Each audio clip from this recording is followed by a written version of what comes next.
Баршаңызға сәлем достар, арнама қош келдіңіздер. Бүгін сіздермен ұн қуырдақтың рецептісімен бөлісемін.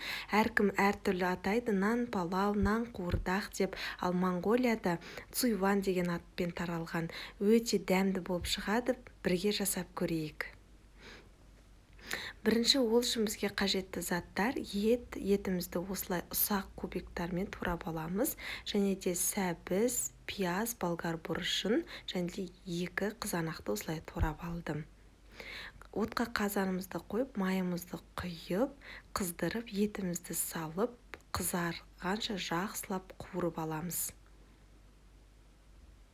Міне осылай қызарып қуырғаннан кейін пиязымызды да салып, жақсылап қызартып қуырамыз. Одан кейін помидорымызды саламыз. Араластырып, дәміне қарай тұз және де дәм және түс беру үшін паприка салдым. Араластырамыз да үстінен кішкене ғана су құйып, газдың астын басып, қайнағаннан кейін бетін жауып, баяу отта бұқтырамыз. Енді қамырын илейміз. Ол үшін ұнымызға 1 жұмыртқаны салып, тұзды суды шетінен құя отыра, еттің қамырына нан илегендей қаттырақ илейміз.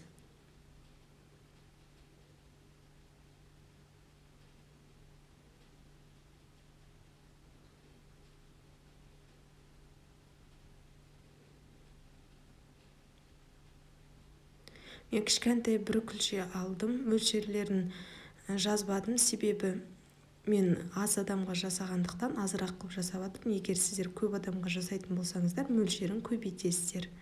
Енді қайнап тұрған бұқтырылған етіміздің үстіне сәбізіміз бен бұрышымызды салып, қайттан бетін жауып бұқтырып қоямыз. Енді нанымызды, осылай ие қанып тұрған нанымызды жаятын боламыз. Иін жақсылап қандырып, осылай басып, оқтауымыздың көмегімен осылай кішкене жұқартып аламыз да қамырымызды жаямыз. Егер де сіздерге 5 бармақтың қамырының иленуі, жайылуын әдісі қажет болса, менің арнамда бар, көрсеңіздер болады.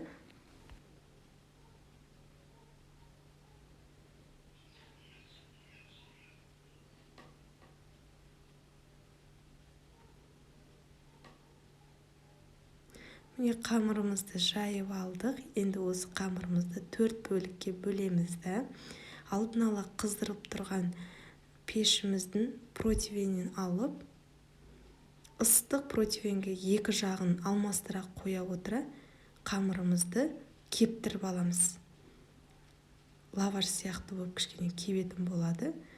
Егер де суып қалатын болса, қайттан пешке салып қыздырып алыңыздар.